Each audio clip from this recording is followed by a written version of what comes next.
pay for his travel. My name is Ervin Olheiser, and I've been part of this parish since about 1991. I'm a member of the Knights of Columbus. I'm the current Grand Knight. My name is Daniel Knievel. I've been a part of the parish for 15 years. I'm a member of the Knights of Columbus. I have been a member for 58 years. I'm the financial secretary for the council here. I've been a Grand Knight 3 times, twice in Pennsylvania and once here when our St. John the Baptist Council was formed. My dad was a knight, and there were 5 boys in the family and 3 girls. He bought small life insurance policies when we were like 10 or 12 or something like that for the boys, and he indicated that one of the responsibilities was that when you turned 18, you had to join the Knights of Columbus. Well, I didn't know any better, so I joined at 18. Well, I've been coming to Mass here off and on until I got married, and my wife was not of any religion. She wasn't even baptized. So I wasn't really working with anybody in the church. I just come like most people. I come in and I'd go to Mass and I'd go home. I really didn't participate in any activities. And then my wife decided she was going to become Catholic. So we went through RCIA, and I went with her. That was 2014. I really had that surface knowledge of the church, but I didn't understand most of it. And when I got into that RCIA class, I learned far more than I ever thought I would. So that was very interesting. I'd encourage anybody to go through there, even if you're still Catholic. And we spent 6-8 months going through RCIA, and then she was baptized and confirmed in 2015. And then I was invited to join the Knights, and so I joined the Knights. And that's how I got here.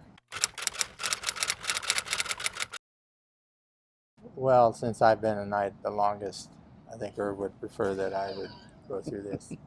The Knights of Columbus was started or begun in 1882 when the associate pastor or parochial vicar, Father Michael J. McGivney at St. Mary's Parish in New Haven, Connecticut, felt the need to provide some stability, mental and religious and also financial, for widows whose husband passed away. In those days there was nothing like Social Security or any kind of government help, and Catholics were discriminated against for employment. So he got together with a number of church men in that parish, and they started it. It now has 1.9 million members in 17 different countries or territories. The main principles of the Knights are charity,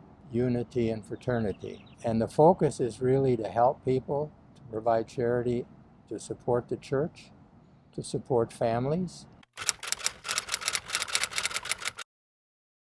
Initially, and still to this day, but the organization to provide this financial stability does it through an insurance program.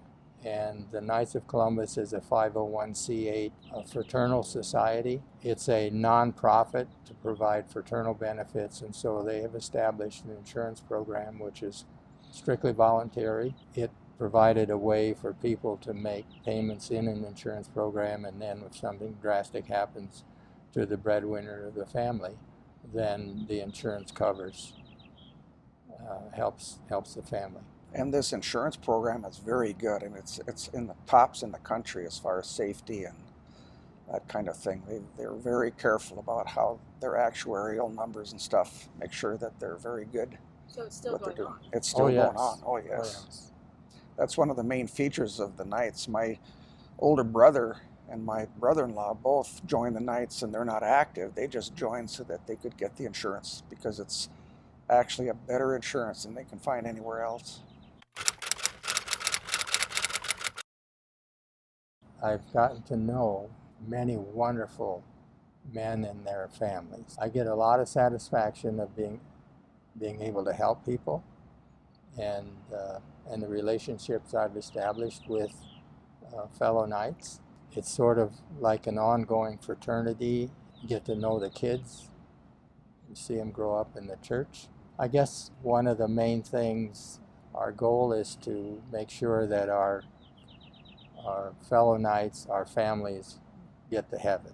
Well, what I really liked about it is that when I started volunteering, the reason I went into Knights of Columbus in the first place is I wanted a vehicle for volunteering my time. I was retired and I needed something to do, and I just didn't want to walk into any charity that I didn't know anything about. So with the Knights of Columbus, they have these charities that I know are going to help the church and the people. And the one thing I really like about it is when I work with these guys, we all have the same foundation of faith and ideals. So I'm not worried about having to defend my faith every time I turn around. Like I've done that with other people that are not Catholic, and they have totally different ideas, and I've had to defend myself, in cases. And here I've relaxed because I know they all feel the same way I do.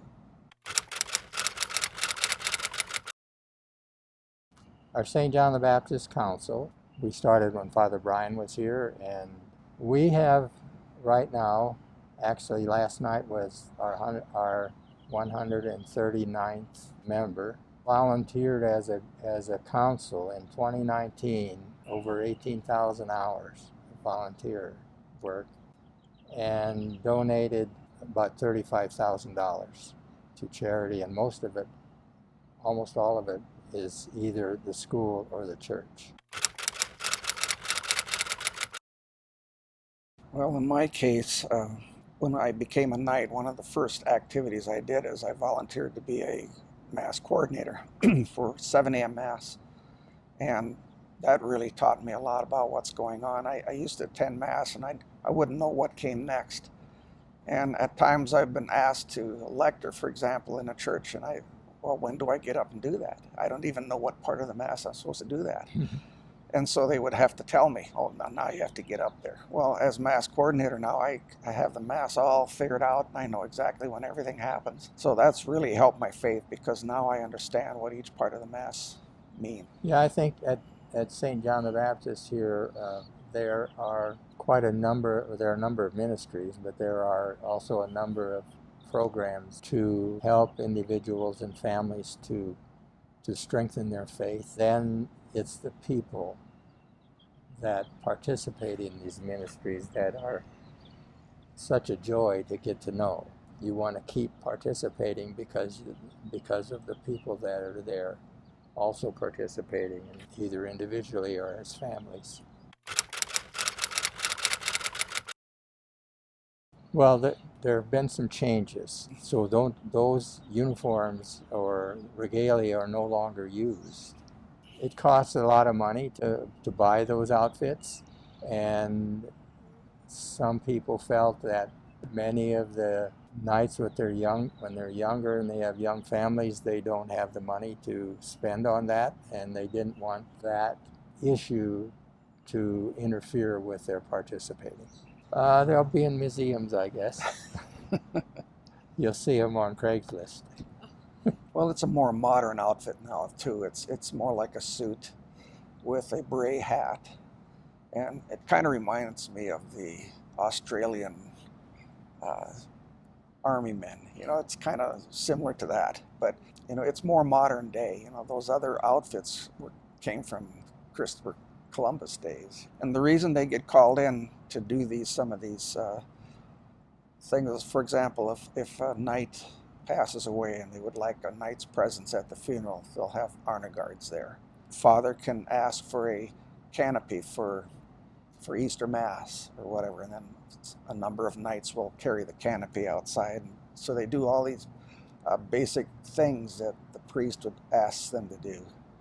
Most of this stuff is done by request in the churches. There are other things they do in parks, and they take care of flags, when they burn flags, the old flags and stuff. They do all this other patriotic stuff elsewhere, but a lot of it is done in the church, and anything done in the church is by the request of the pastor. I think with this sort of lockdown of the church until recently, it's going to take a while to get people coming back to the church. They've sort of now developed a habit of not being so church conscious on a Sunday. I'm not sure what it's going to take. It's one of these things where people have to be drawn back to the church. You're already doing some of that, like the priests are doing their catechesis before Mass, and you've been doing your evening things on the Protestant Reformation. And I've been watching all of that stuff, and it's very interesting stuff that we've never had before. So it's something new that the church is going into because nobody's around. So the priests have to do something, I guess. Well, I'm sure they're busy enough. But I've been enjoying all of this educational stuff that they're telling us, about, why they do certain things in the Mass, or, what a priest does in his life. So if everybody would see that, they'd be more interested in the church, and they'd probably come to Mass. A lot of people fall away because and I've done this in the past. I was gone for quite a few years. My parents were very religious, and so we had 11 children in the family, so I'm the third in the family. And my parents always gave saint names for the middle name. And so my name is Michael, and so Saint Michael, the Archangel, has always been what I'd call my patron saint. I grew up in the age before Vatican II. I'm old enough to remember that. And we used to pray the Saint Michael prayer after every Mass, regardless if it was during the week, on Sunday, whatever. And I was so glad to see that the priests have brought it back. So I like that prayer. I like that prayer. Yeah. Well, I have a little bit of similarity. My middle name is Paul, and so St. Paul is sort of my traditional saint. There's a new saint coming online, and that's going to be Father Michael J. McGivney. He's been approved for sainthood, and the beatification hasn't been scheduled yet. So I'm going to have two patron saints.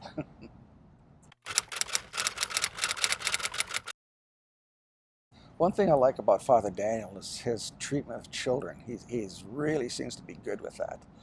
My wife and I have two 7-year-old children that we're raising about a year ago, and we're having breakfast, Sunday breakfast, and Father Daniel came up and he sat down, and he looked at Arian, or one of our boys, Arian, and Arian has a big smile on his face, and he talks a lot, and he's just very outgoing. He says, "I'll bet you laugh a lot." And of course, Ervin starts laughing and giggling. And he looked at Ezra. He's very quiet and reserved. And he says, "I'll bet you do a lot of thinking." He did a fist bump, and Ezra just did a fist bump. So he had him pegged. Just the 2 minutes that he sat at the table, he had him pegged. So he knows children. And I really appreciate that, the way he's brought all the youth together here at the church. Father Umberto, when he takes a long time with the elevated host and the chalice. The first Mass I went to when he did that, I was a little bit, not perturbed, but I thought, it seems a little strange. But I've grown to really love that time, because it still gives me chills when he's holding it there for so long. It's sort of like, you can't ignore Jesus. And I've heard other people say that. But Father Daniel, he has a gift for homilies, and I think a lot of people appreciate that. And I've learned a lot of things, faith things, with his homilies. And I like his second homilies too. And one thing I like about Father Umberto is he's brought a lot of, class to this church. Reverence is probably more the word for it. And I know of some people have grumbled about some of this stuff that he's doing, but I think it's great to have this reverence in the church.